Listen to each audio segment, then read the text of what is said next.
नमस्कार दोस्तों, कैसे हो आप सभी। स्वागत करते हैं आप सभी कई वस्तु जी को इसमें। तो दोस्तों आज जो है कि बिहार एसएससी कार्यालय परिचारी वैकेंसी 2025 के लिए प्रैक्टिस सेट नंबर 4 लेके आ चुके हैं, क्योंकि इससे पहले ऑलरेडी हम सभी 3 प्रैक्टिस सेट कंप्लीट कर चुके थे, जिसका लिंक हम डिस्क्रिप्शन में प्रोवाइड कर दिए हैं। वहां से जाके आप सभी कंप्लीट कर लीजिएगा और इसका प्लेलिस्ट भी बना हुआ है। और देखिए, आप सबको बताना चाहते हैं कि जो एप्लीकेशन पे आप सभी का कोर्स अवेलेबल था, यानी कि जो क्लासेस आपका चल रहा था, उस पर अभी 50% का डिस्काउंट दिए हुए थे टीचर डे के शुभ अवसर पर। तो आप सभी जाके, जो भी बच्चे ज्वाइन नहीं कर पाए थे, जाके ज्वाइन कर लीजिएगा।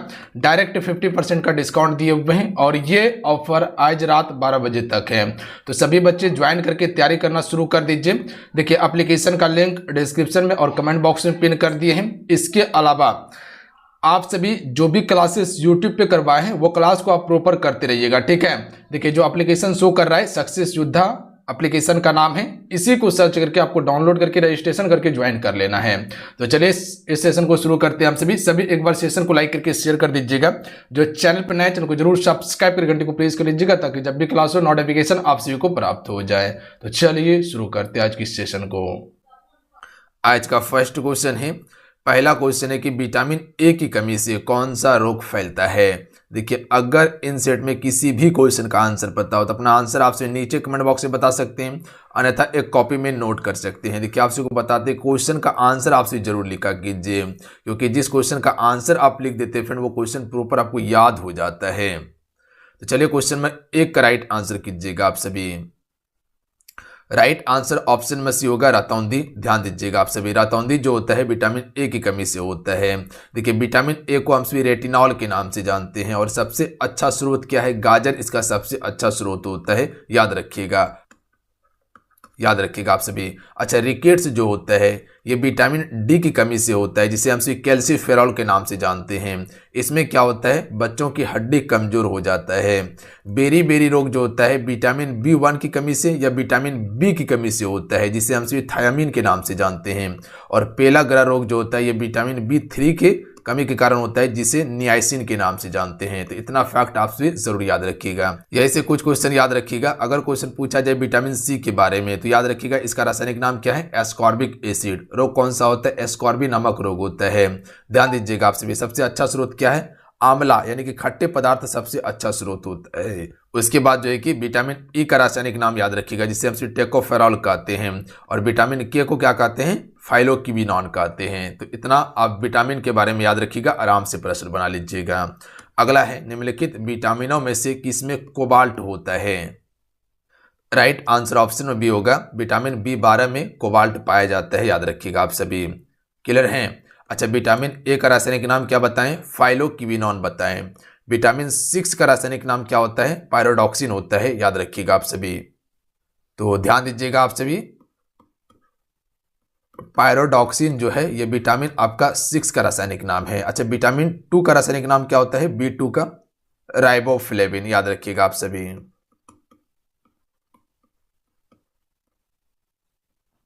राइबोफ्लेविन होता है।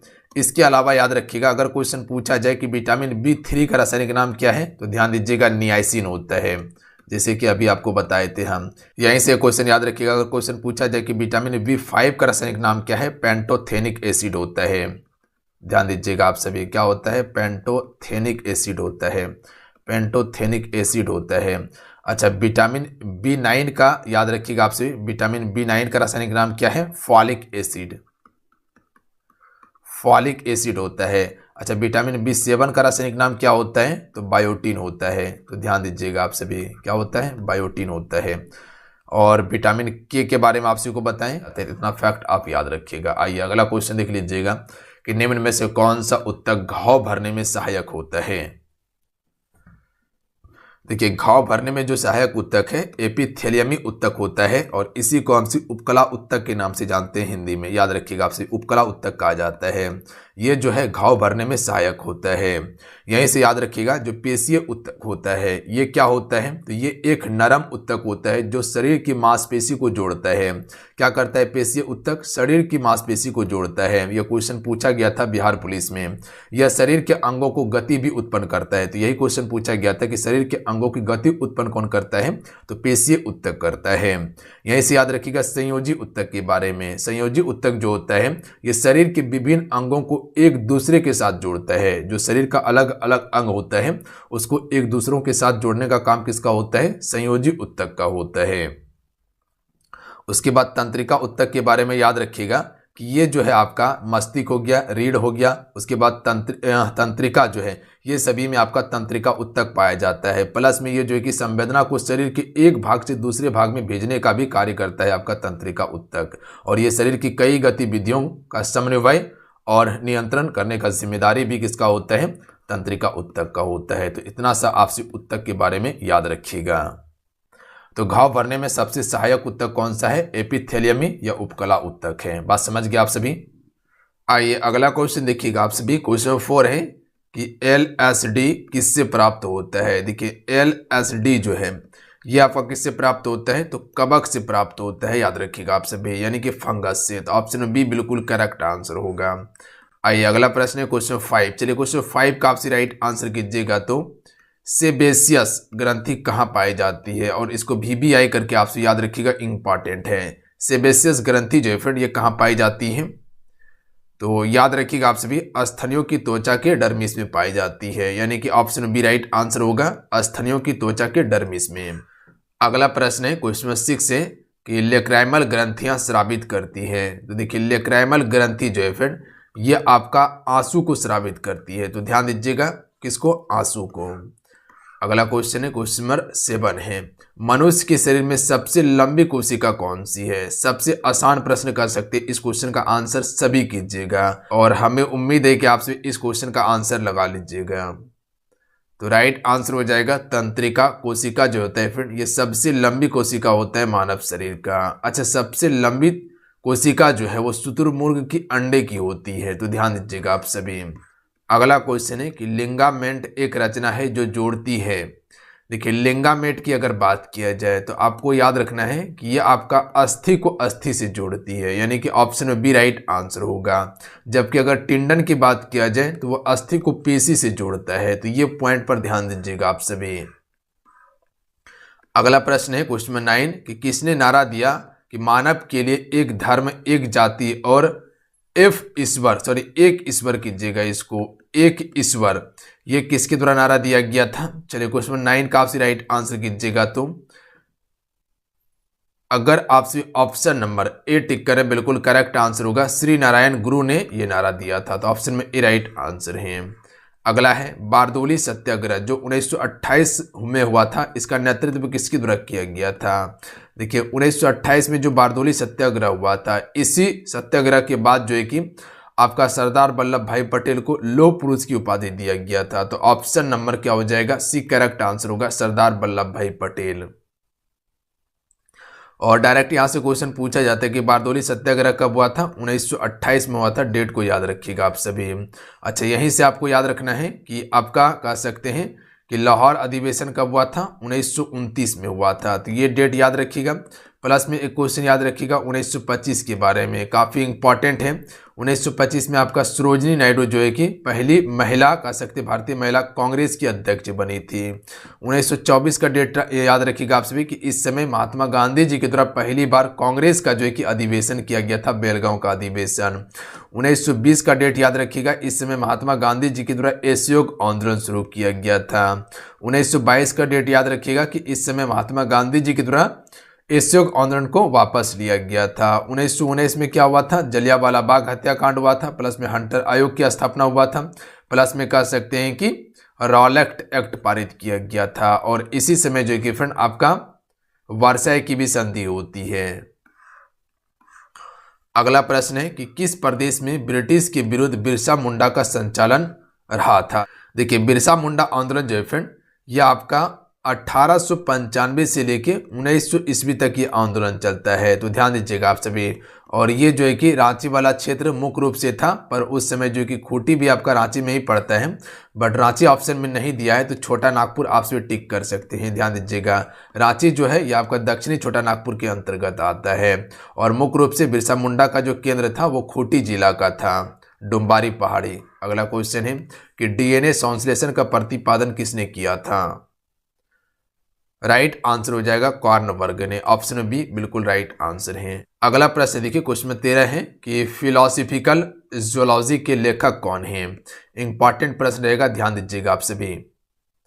राइट आंसर हो जाएगा Lamarck, option B right answer होगा। देखिए मेंडल को हम सभी किस लिए जानते हैं? आनुवांशिकता के लिए जानते हैं, ध्यान दीजिएगा आप सभी। और डार्विन को हम से किस लिए जानते हैं? इसने विकासवाद का सिद्धांत भी दिया था, यानी कि विकासवाद का जनक माना जाता है डार्विन को। अगला प्रश्न है क्वेश्चन 14 है कि निम्नलिखित में से कौन क्लोरोजाइलिनॉल और जो कि टेरपिनॉल का एक मिश्रण है? तो डेटॉल इसका बिल्कुल राइट आंसर होगा। याद रखिएगा, जो भी ऑप्शन डी टिक करे बिल्कुल करेक्ट आंसर है।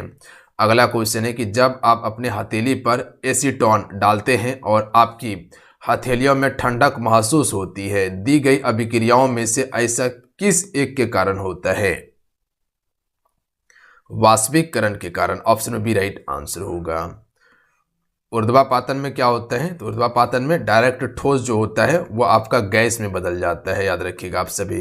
जैसे कह सकते हैं कि कपूर जो है सबसे प्रमुख उदाहरण होता है इसका। अगला क्वेश्चन है कि रेडियो कार्बन का निर्धारण करने का उपयोग निम्न में से किसकी आयु ज्ञात करने के लिए किया जाता है?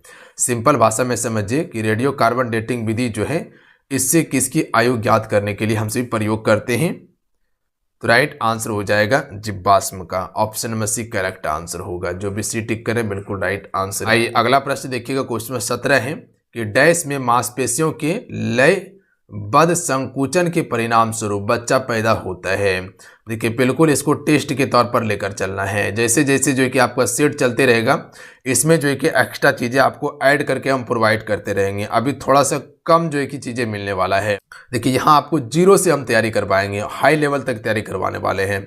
तो अभी आपका शुरुआत है, धीरे धीरे आप सभी शुरू कीजिए, बाकी बात सारा चीज़ ऐड करते चलेंगे हम सभी इसमें। और देखिए जितने भी आप सभी मेरे साथ में हैं, आप सभी सेशन को ज़रूर लाइक कीजिएगा, आपका एक लाइक मोटिवेट कराता है। देखिए ये जो कंटेंट आपको दिया जा रहा है सिर्फ आपके लिए मेहनत करके प्रोवाइड कर रहे हैं, ताकि अभी से आप तैयारी कर सके बेहतर तरीके से और बेस्ट कंटेंट दिया जाए, वही जो एग्ज़ाम में पूछा जाता है। तो आपसे मेरे साथ में जुड़ के अपने एग्ज़ाम्स का बेहतर तरीके से प्रिपरेशन कर सकते हैं, कहीं कोई दिक्कत नहीं होगा आप सभी को। तो इसका राइट आंसर हो जाएगा गर्भाशय, ध्यान दीजिएगा आप सभी। तो क्वेश्चन क्या कहना चाह रहा है कि डैश में मांसपेशियों के लयबद्ध संकुचन के परिणाम स्वरूप बच्चा पैदा होता है, तो गर्भाशय से। अगला क्वेश्चन देखिए कि रेडियो तरंगों का वेव डैश होता है।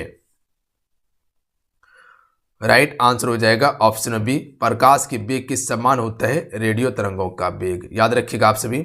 अच्छा, अगर क्वेश्चन पूछे कि प्रकाश सबसे ज़्यादा जो है ये किस में गमन करता है, तो याद रखिएगा निर्वात में करता है। किस में करता है? निर्वात में करता है। अच्छा, ध्वनि जो होता है ये सबसे ज़्यादा किस में गमन करता है? तो ठोस में गमन करता है, याद रखिएगा। तो प्रकाश का चाल ठोस में कम होता है, ध्यान दीजिएगा, और ध्वनि का चाल अधिक होता है, जबकि ध्वनि का चाल निर्वात में क्या होता है? ये कम होता है। तो दोनों को उल्टा समझ के आपको याद करना है। अगला है धातु का वह गुण कौन सा है जिसके कारण उसे तार के रूप में ढाला जा सकता है? तन्यता करेक्ट आंसर होगा। अगला है एक गिलास पानी पीने से कितनी कैलोरी ऊर्जा होती है? तो 0 कैलोरी ऊर्जा आपको मिलेगा, क्योंकि पानी में कोई भी ऊर्जा नहीं होता। अगला है एक जैव विधि जिसमें प्रासरब ध्वनि का प्रयोग किया जाता है, वो कौन सा है? तो राइट आंसर हो जाएगा सोनोग्राफी, ऑप्शन में ए राइट आंसर है। अगला प्रश्न है कि जल में ऑक्सीजन का संकरण होता है। राइट आंसर होगा ऑप्शन नंबर ए, sp3 का होता है, जल में ऑक्सीजन का संकरण। जो भी ऑप्शन में ए टिक करें बिल्कुल करेक्ट आंसर है। अगला है जल मग्न वस्तुओं का पता लगाने के लिए प्रयुक्त एक उपकरण के रूप में किसे जाना जाता है? जो जल में लापता हो चुका है, और उसको पता लगाने के लिए हम सभी जो प्रयोग करते हैं वो सोनार का प्रयोग करते हैं। ध्यान दीजिएगा आप सभी। जैसे समुद्र में कोई भी चीज़ को ढूंढना है, ठीक है, तो किसका प्रयोग किया जाता है? सोनार का प्रयोग किया जाता है। अच्छा, जो आपसे रडार देख रहे हैं इसका प्रयोग किसमें करते हैं? तो बिल्कुल वायुयान का दिशा पता करने के लिए। अगला प्रश्न है कि देवासुर में कौन सा समास है? देखिए यहाँ पर आपको डायरेक्ट याद कर देना है, इसमें ज़्यादा कुछ दिमाग नहीं लगाना है। इसमें द्वंद्व समास होता है। ध्यान दीजिएगा देवासुर में। एक फैक्ट याद रखिएगा कि जब भी अगर देवासुर देखने के लिए मिले आपको तो डायरेक्ट आपको द्वंद्व समास ही टिक करना है, अन्यथा आप सोचते रहिएगा कि इसमें अपोजिट वर्ड होता है या योजक चिन्ह रहता है, ऐसा नहीं समझना है। इसमें आपका द्वंद्व समास ही है। अगला प्रश्न है कि वाईकोम सत्याग्रह जो 1924 से 25 में हुआ था, ये कहाँ चलाया गया था? वाईकोम सत्याग्रह, तो ये आपका केरल में हुआ था। ऑप्शन में एक करेक्ट आंसर होगा। देखिए केरल के बारे में याद रखिएगा कि ये मसाला का सबसे ज़्यादा उत्पादन करता है। याद रखिएगा मसाला का सबसे ज़्यादा उत्पादन करता है, इसीलिए मसाला की राजधानी भी कहा जाता है। कर्नाटक कॉफ़ी का सबसे ज़्यादा उत्पादन करता है, प्लस में कह सकते हैं सोना जो है, सोना का भी सबसे ज़्यादा उत्पादन करता है। आंध्र प्रदेश अभ्रक का सबसे ज़्यादा उत्पादन करता है आंध्र प्रदेश।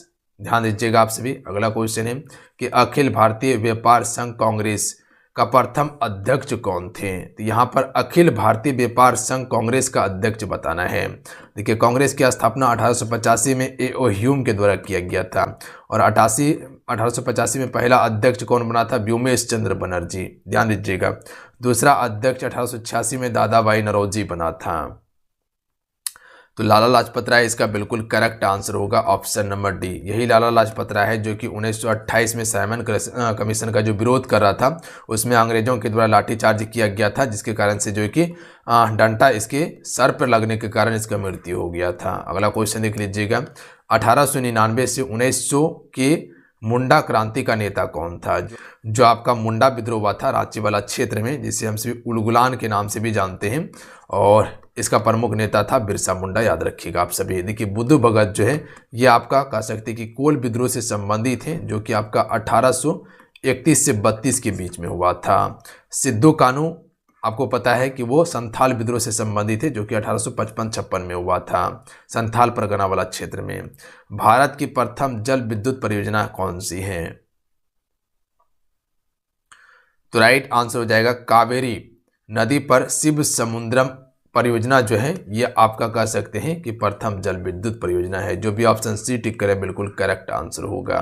महात्मा गांधी जल विद्युत परियोजना स्थित है कर्नाटक में श्रावती नदी पर स्थित है। सी राइट आंसर होगा। जो भी सी टिक करें बिल्कुल करेक्ट आंसर है।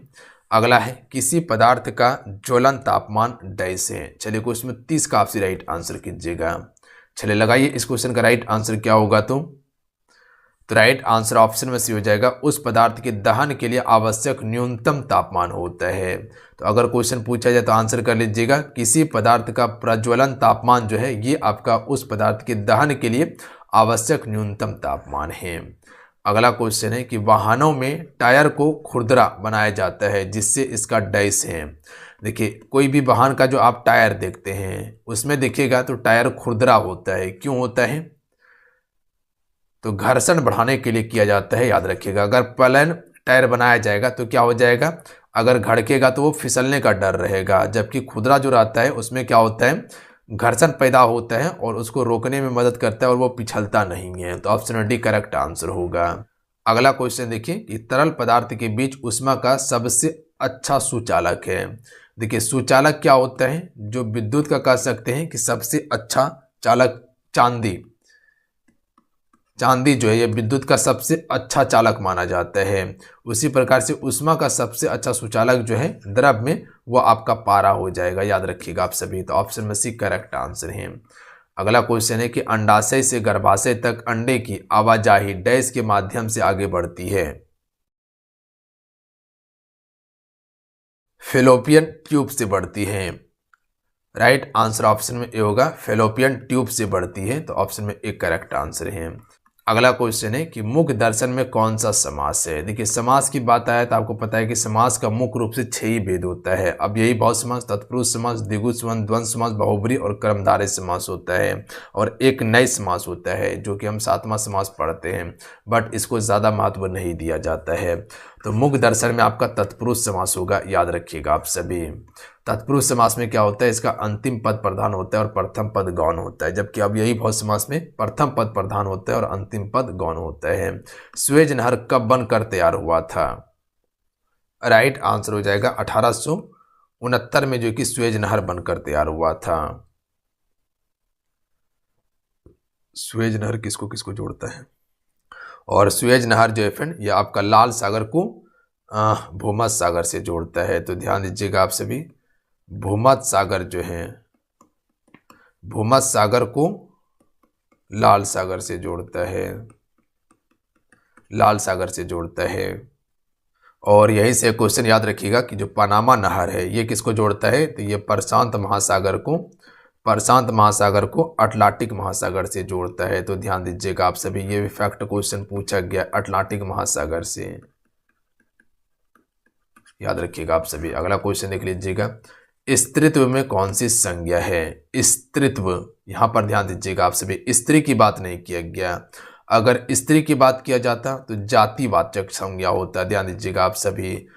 स्त्री की बात किया जाता जातिवाचक, पर यहाँ स्त्रीत्व की बात किया गया या चरित्र की बात किया जाए तो वहां पर आपका भाववाचक संज्ञा होगा, याद रखिएगा। यानी कह सकते हैं कि जिसे हम प्लेट में नहीं परोस सकते हैं वही भाववाचक संज्ञा होता है, या कह सकते अदृश्य होता है। जैसे कह सकते कि खुशी, ये अदृश्य भाववाचक संज्ञा है। कह सकते बेइज्जती हो गया, भाववाचक संज्ञा है। या कह सकते खुशी भाववाचक संज्ञा है। तो स्त्रीत्व हो गया, चरित्र हो गया, ये सभी क्या है, भाववाचक संज्ञा है। जातिवाचक संज्ञा में क्या होता है, सभी जाति समूह का बोध कराता है। जैसे कि कह सकते स्त्री, वो आपका जातिवाचक संज्ञा है। जैसे स्त्री नाम लिए तो एक स्त्री नहीं होगा, जितने भी स्त्री है वो सभी स्त्री आ गया, तो वो जातिवाचक हो गया। जैसे कह सकते कि बूढ़ा, वो पूरा बूढ़ा को संबोधित कर रहा है तो वो जातिवाचक हो गया। अगर यही कहते बूढ़ाड़ी तो वो भाववाचक होता है। व्यक्तिवाचक संज्ञा में क्या होता है, किसी एक व्यक्ति को प्रदर्शित किया जाता है। जैसे किसी का नाम ले लीजिए, मान लीजिए कि मोहन, वो क्या है, व्यक्तिवाचक। सोहन व्यक्तिवाचक है। गंगा क्या है, व्यक्तिवाचक संज्ञा है। जबकि सिर्फ नदी की बात करते तो वो जातिवाचक संज्ञा हो जाता है। नदी में तो बहुत सारा नदी हो जाएगा, यमुना होगा, गंगा होगा, सारावती नदी हो जाएगा, उसके बाद जो कह सकते गंडक हो जाएगा। बट अगर किसी का नाम लेके पुकारा जाए तो वो व्यक्तिवाचक होगा। द्रव्यवाचक में क्या होता है, जिसे नापा तोला जा सके, जैसे सोना, चांदी, घी, गुड़, ये सभी द्रव्यवाचक संज्ञा है। अगला क्वेश्चन देख लीजिएगा, जंग लगने का विरोध करने के लिए क्रोमियम युक्त मिश्र धातु इस्पात के रूप में जाना जाता है। करेक्ट आंसर होगा ऑप्शन में बी, जंगरोधी स्टील का। अगला क्वेश्चन है कि सूरजकुंड झील निम्नलिखित में से किस राज्य में स्थित है? तो ये आपका हरियाणा में है सूरजकुंड झील। अगला क्वेश्चन है कि राजकोषीय घाटा का अर्थ डैश है? देखिए राजकोषीय घाटा का अर्थ जो है सरकार के कुल राजस्व और कुल व्यय के बीच का अंतर होता है राजकोषीय घाटा। तो ऑप्शन में भी करेक्ट आंसर होगा। बात समझे आप सभी। अगला है निम्न शब्द में से एक शब्द पुल्लिंग है जो चुनिए आप सभी। इनमें से एक पुल्लिंग है जिसको चुनना है। तो देखिए बुढ़ापा जो है ये आपका क्या है, पुल्लिंग शब्द है। कह सकते कि बुढ़ापा आ गया, कि बुढ़ापा आ गई, नहीं बुढ़ापा आ गया, ये आपका क्या है, पुल्लिंग शब्द है। जबकि जड़ता, घटनादय स्त्रीलिंग शब्द है ये सभी। अम्लीय वर्षा के मुख्य घटक क्या है? देखिए ये क्वेश्चन कई बार पूछा गया, इसीलिए भी आई है आपके लिए। चलिए आंसर कीजिएगा क्वेश्चन में 41 का। तो राइट आंसर होगा ऑप्शन में डी, नाइट्रस ऑक्साइड और सल्फर डाइऑक्साइड, ये दोनों मुख्य रूप से अम्लीय वर्षा का कारण है। कोयले की निम्नलिखित में से कौन सी श्रेणी उत्तम गुणवत्ता वाली है? देखिए एंथ्रासाइट जो कोयला होता है फ्रेंड, एंथ्रासाइट कोयला ये सबसे सर्वोत्तम कोयला माना जाता है। बट ये भारत में जो है, भारत में कम पाया जाता है। जबकि भारत में बिटुमिन्स कोयला जो है ये सबसे ज़्यादा मात्रा में पाया जाता है, बिटुमिन्स। तो ऑप्शन में ए इसका करेक्ट आंसर होगा। पीट कोयला सबसे बेकार कोयला होता है। अगला प्रश्न है कि डैश के उपयोग से तेलों और वसा की विकृत गंधिता से बचाया जा सकता है? राइट आंसर होगा प्रति उपचायक, ऑप्शन में ए राइट आंसर होगा। अगला है नारियल का भूसा डैश उत्तक से बना होता है? जो नारियल का आपसे भूसा देखते हैं ये किस उत्तक का बना होता है? स्क्लेरन काइमा से बना होता है, यानी डी राइट आंसर होगा। जाइलम और फ्लोएम का कार्य क्या होता है? तो जाइलम पानी का परिवहन करता है, फ्लोएम भोजन का परिवहन करता है गाछ में। अगला है स्वपरागण डैश को जन्म देगा? आंतरिक प्रजनन को जन्म देता है। जो भी सी टिक करे बिल्कुल करेक्ट आंसर है। कौन सा शब्द बहुवचन है? आपसे फ्रेंड सेशन को जरूर लाइक करते चलिएगा। सभी से रिक्वेस्ट रहेगा कि सेशन को लाइक करके आपसे शेयर अपने दोस्तों में जरूर कीजिएगा, और जो चैनल पर पहली बार आए चैनल को जरूर सब्सक्राइब कर घंटे को प्रेस कर लीजिएगा, ताकि जब भी क्लास हो आपको नोटिफिकेशन मिल सके। तो इतना काम जरूर कर लेंगे। तो देखिए हमेशा जो बहुवचन जो होता है वो प्राण जो है ये हमेशा बहुवचन ही होता है, याद रखिएगा आप सभी। तो बी राइट आंसर होगा। लड़का एक वचन है, किताब एक वचन है, माता एक वचन है, जबकि प्राण हमेशा बहुवचन ही होता है। बहुवचन में क्या होता है? एक से अधिक वस्तु को संबोधित किया जाता है। द साइलेंट क्रॉय के लेखक कौन है? केंजबुर ओई बिल्कुल करेक्ट आंसर होगा। जीएसटी परिषद के कितने सदस्य होते हैं? तो 33 सदस्य होते हैं जीएसटी परिषद के। आइए अगला क्वेश्चन है कि तोप धातु निम्न में से किसका मिश्र धातु है? इंपॉर्टेंट क्वेश्चन रहेगा, याद रखिएगा आप सभी। तो करेक्ट आंसर होगा तांबा, टीन और जस्ता का होता है। तांबा, टीन और जस्ता का होता है। अगला है गोल गुंबज भारत के किस राज्य में स्थित है? कर्नाटक में स्थित है गोल गुंबज। अगला है गुरजीत कौर निम्नलिखित में से किस खेल से जुड़ी हैं? हॉकी से जुड़ी है, याद रखिएगा आप सभी। देखिए हॉकी का जादूगर किसे कहा जाता है? मेजर ध्यानचंद जी को। और 29 अगस्त को हम क्या करते हैं? खेल दिवस मनाते हैं, और इसी दिन मेजर ध्यानचंद का जन्म भी हुआ था। तो उसी के जन्म दिवस पर हम सभी खेल दिवस मनाते हैं भारत का हॉकी, याद रखिएगा आप सभी। अच्छा, हॉकी में सबसे पहला स्वर्ण पदक कब जीता गया था? 1928 में, जो कि जयपाल सिंह मुंडा के द्वारा एम्स्टर्डम ओलंपिक में जीता गया था स्वर्ण पदक। अगला क्वेश्चन देखिए कि भारतीय राष्ट्रीय कांग्रेस के 19वें सत्र के अध्यक्ष कौन थे? तो देखिए जो 19वां सत्र हुआ था इसके अध्यक्ष थे आपका लाल मोहन घोष। तो ऑप्शन में डी राइट आंसर होगा। और 19वां सत्र जो हुआ था ये आपका 2003 में हुआ था। कहाँ पर? मद्रास में हुआ था। तो ध्यान दीजिएगा आप सभी, मद्रास में हुआ था। अगला क्वेश्चन देख लीजिएगा, डुगोंग किस जैव मंडल के नीचे का मुख्य जीव है? तो ये आपका मन्नार की खाड़ी में पाया जाता है डुगोंग। अगला क्वेश्चन है कि मैं खाना खा चुकी हूँ, इस वाक्य में भूतकालिक भेद इंगित कीजिए। मैं खाना खा चुकी हूँ, यानी यहाँ पर तो खाना खा लिया गया है तो पूर्ण भूत होगा, याद रखिएगा आप सभी। मैं खाना खा चुकी हूँ यानी कि खा के बिल्कुल तैयार है हम, तो ये पूर्ण भूत हो जाएगा। अगला क्वेश्चन है अमुक्ता मलयाद डैश द्वारा लिखी गई थी? तो कृष्णदेव राय के द्वारा लिखी गई थी अमुक्ता मलयाद। देखिए हरिहर बुक्का जो है ये दो भाई था, हरिहर और बुक्का, ये दोनों, जिसने 1336 में कह सकते हैं कि आपका विजयनगर साम्राज्य की स्थापना किया था। भारत के मुख्य न्यायाधीश की नियुक्ति कौन करता है? तो जब भी मुख्य न्यायाधीश से क्वेश्चन पूछा जाए तो याद रखिएगा राष्ट्रपति जो होता है फ्रेंड ये भारत के मुख्य न्यायाधीश की नियुक्ति करता है। याद रखिएगा राष्ट्रपति बनने के लिए उम्र कितना होना चाहिए? मिनिमम 35 वर्ष होना चाहिए। कार्यकाल 5 वर्ष का होता है, अधिकतम का कोई सीमा नहीं रखा गया है। याद रखिएगा आप सभी, राष्ट्रपति जो होता है देश का सर्वोच्च नागरिक होता है, और कुछ भी काम होता है तो राष्ट्रपति के नाम से ही काम किया जाता है। याद रखिएगा आप सभी। और कोई भी बिल पास किया जाता है तो वह अंतिम रूप से राष्ट्रपति पर सिग्नेचर होकर उसके बाद ही लागू किया जाता है। यानी कह सकते हैं कि लोकसभा राज्यसभा में पास होने के बाद राष्ट्रपति से सिग्नेचर किया जाएगा, उसके बाद जो है कि बिल पास होता है। किस वाक्य में अपादान कारक है? अपादान कारक यहाँ पर बात किया गया है। कारक का कितना भेद है? 8 भेद होता है, ध्यान दीजिएगा आप सभी। तो अपादान में क्या होता है? जुदाई का बात होता है, और इसका जो कि पहचानने का ट्रिक क्या है? से होता है लगा, यानी कि जैसे कह सकते हैं कि हिमालय से गंगा निकल रही है या निकलती है, यह अपादान कारक है। या वृक्ष से पत्ता गिर रहा है, अपादान कारक है, जहाँ पर जुदाई का बात हो। निम्नलिखित में से समूहवाचक संज्ञा शब्द का पहचान कीजिए। जहाँ पर समूह को बताता हो तो आराम से कह सकते हैं, जैसे मेला ठेला हो गया, सैनिक हो गया, ये सभी क्या है? समूहवाचक है। तो राइट आंसर हो जाएगा ऑप्शन में बी कक्षा। तो कक्षा एक से मिलकर बनता है नहीं, बहुत सारे बच्चे से मिलकर एक कक्षा तैयार होता है, तो ये आपका समूहवाचक है। अगला प्रश्न है कि श्रेष्ठ विशेषण शब्द की उत्तम अवस्था है। तो श्रेष्ठतम इसका बिल्कुल करेक्ट आंसर होगा। अगला है निम्न में से संज्ञा शब्द हैं। देखिए संज्ञा शब्द जो है सभा आपका संज्ञा शब्द है, याद रखिएगा सभा संज्ञा शब्द है। और सभा भी आपका कौन सा हो जाएगा, समूहवाचक होगा। देखिए सभा भी लगाया जाता है तो सभा में बहुत सारा आदमी होता है। अगला है तुम थोड़ा अधिक डालो, वाक्य में कौन सा क्रिया विशेषण है, यानी कि परिणाम की बात किया गया है कि तुम थोड़ा अधिक डालो। ध्यान दीजिएगा तो इसमें परिणाम वाचक है। अनिश्चय वाचक में क्या होता है, अनिश्चित चीज़ों का बोध होता है। जैसे कुछ हो गया, अधिक हो गया, थोड़ा हो गया, ये अनिश्चित बात यहाँ पर किया गया है। निश्चय वाचक में क्या होता है, यहाँ पर निश्चित बात किया जाता है। जैसे कह सकते कि 2 किलो चावल जो है कि डाल दो, या हमको 2 किलो आटा दो, या 2 केजी तेल दो, ये निश्चित बात यहाँ पर किया गया है। रीतिवाचक में रीति को बतलाया जाता है। जैसे धीरे धीरे, धड़ल्ले, ये सभी क्या है, रीतिवाचक है।